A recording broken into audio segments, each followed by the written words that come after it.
Hi everybody, this is Nafish. Today we are going to work on pivot table in Jupyter Notebook. So first of all, what is a pivot table? In a single sentence, if I have to define it, I would say it's a summary of a group of data, and it's kind of going to continue, some statistical information, okay, from a group of data set. So basically, since we do not have any data set to work with, I'm just creating a dictionary with some, some random values. Just don't try to make any interpretation of the data. This is just for, exercise purpose. So in my data, this is kind of a dictionary. You know that, right? Like we have the keys of the dictionary: name, gender, age, travel, transportation, fare, and basically the name are individual properties, right? But the gender, in the gender key, you can see like it can be either male or female. Okay, so this is kind of a grouping. And also you can see like in transportation you have bus train. So there are two types of combinations here, either bus or train. Okay, so before we get into the pivot table, this is the data we have, and we have to convert this into our pandas data frame, right? So we have to import pandas as pd, and then let's say we are going to store that data frame in the variable called df. So df is equals to pd dot data frame, and since we are going to convert this data, this dictionary, into data frame, so the input is going to be the data, right? So let's run it and let's visualize the our data frame. Okay, so as I mentioned before, each of these keys in the dictionary, name, gender, age, travel, transportation, fare, these are the columns, and they contain certain values, right? So this is the indices right here, 0 to 3. Okay, so we have 4 entries. So let's say we want to do a pivot table on this data frame, okay, based on the gender. So I'm just going to show you how to do that. So df dot pivot table, and then first input is going to be our data, which is df, and then what is the index we are going to use. So index is equals to let's say we are going to group the data based on the gender, right? So gen gender. Okay, so before we run this specific line, so we can see we can be either male, so we have two genders, male and female, right? So what this data is going to, how the data is going to look like, or how the pivot table is going to um, outlook. Okay, so basically we are going to, the pivot table is going to take the average of this male. Okay, so there are two males, age of 22 and 25, so it's going to take the average. The default is average. Okay, so it's also going to do the average of this female, then going to do the average of the travel and also the fare. Okay, so let's run this one. Okay, so here it is. So you can see the pivot table, it kind of excluded the name, okay, because name are individual properties, and this is also this is this is also non-numeric data, right? So you have male and female, then we have age. So female, the average age of female is 23, and this is 23.5 for male. Okay, so average distance travel by the female is 17.5, male is same, and this is the fare and also the travel. Okay, so one thing also I can see, like the fare column is on the end, but when you do the pivot table, it's in the middle, right? So this is basically in the ascending format, so a, then f, then t. Okay, if I change the name to a travel right here, this is going to pop up right here in the middle. Okay, so basically what is this is doing, this is just doing the averaging of this specific property. Okay, so we can do the next one. Let's say we want to do the same sort of pivot table based on the transportation. Okay, so let's do the transportation.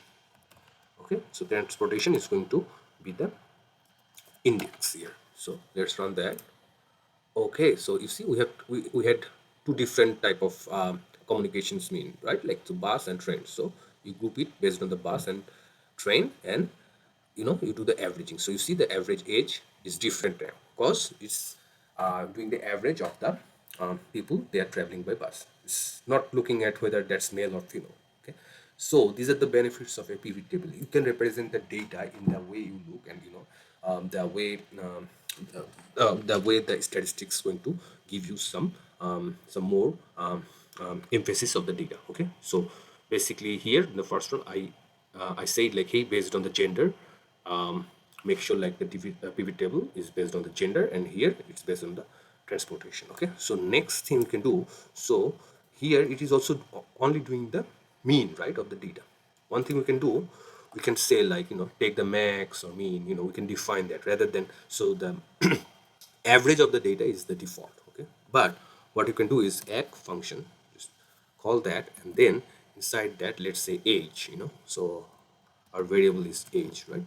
So for age, let's say take the max. Okay, and and this is and we have fair, right? So let's say for fair, has to be inside quotation, so fair, let's take the minimum. Okay, so let's run it. Some issues there. So fair is spelling, oh, the spelling, I think there's a dollar sign in between, so we have to put that here. Okay, let's run it. Okay, you see now it's taking the max price of that transportation, that is 26, and also for train the max is 25. Also for fare, you are just taking the minimum, right? So minimum for bus is 20, for train that is 30. Okay, and we can kind of check the value right here. For train the minimum fare is 13, and for bus the minimum is 20. So that's what it is doing. It's not taking the mean anymore. So you can define whether you want to take the max or the mean. Okay, next thing, and also one thing is like, you don't see the travel here because I did not mention the travel variable right here. If you would like to include that, just take the travel. Let's say, let's do it. Okay, let's say you want the travel as well, so in kilometer. Okay, and then inside that, let's say you want the travel to be, let's take the mean. Okay, set the mean value. So just call mean. Okay, and then run it. Oh, I think I have to have capital T right here.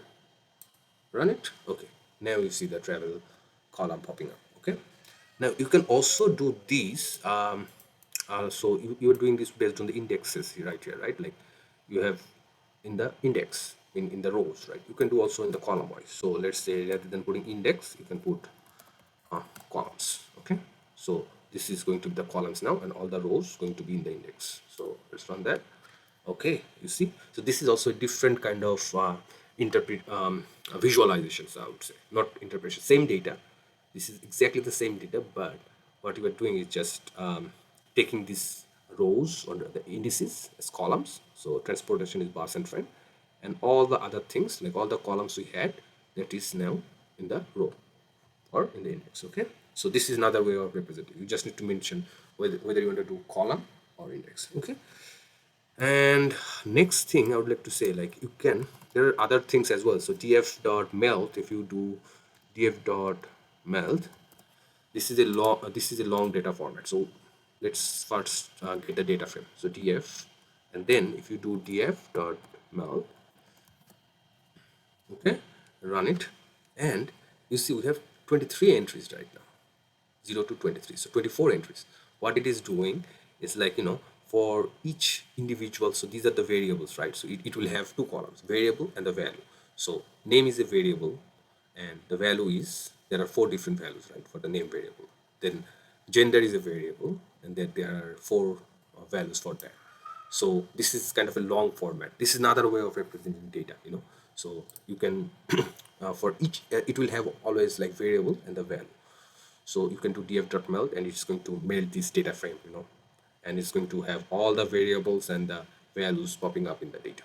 Okay, now that, and I just want to go over briefly a couple more things. One is df.stack.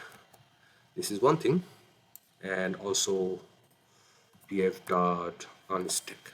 Okay, there are a lot of items in these, but just going to go over very briefly. So df.stack, what this is doing, you know it's taking this first entry, and then getting all the values for that. Okay, so the first entry is name, this is the name, and then you have everything populated here. So it's going one by one in the, so first entry is the 0, right? It's a 0 index, is this name, and these are the values for the 0 index, right?